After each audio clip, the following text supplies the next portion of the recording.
नमस्कार, मी साधना मुळे.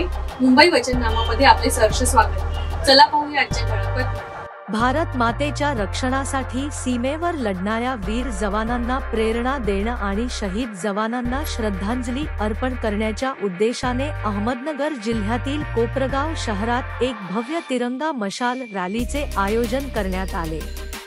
या रॅलीला देशप्रेमी नागरिक, तरुण, महिला, विविध राजकीय पक्षांचे पदाधिकारी आणि सामाजिक कार्यकर्ते मोठ्या संख्येने उपस्थित होते.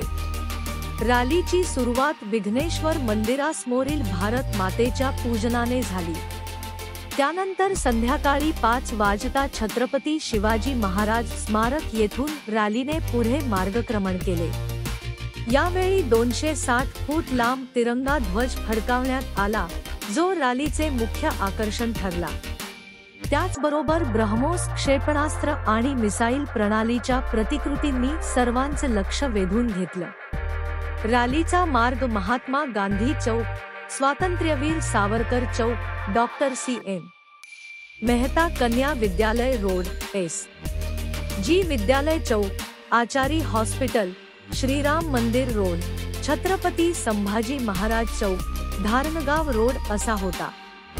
शहरातील थोर महापुरुषांना वंदन करत ही रॅली भारतरत्न डॉक्टर बाबासाहेब आंबेडकर स्मारकाजवळ पोहोचली, जिथे राष्ट्रगीताने रॅलीचा समारोप झाला.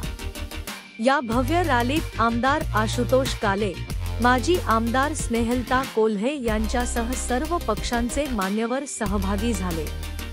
जय हिंद, वंदे मातरम अशा घोषणांनी आणि मशालांच्या उजेडाने कोपरगाव शहर देशभक्तीच्या रंगात न्हालं.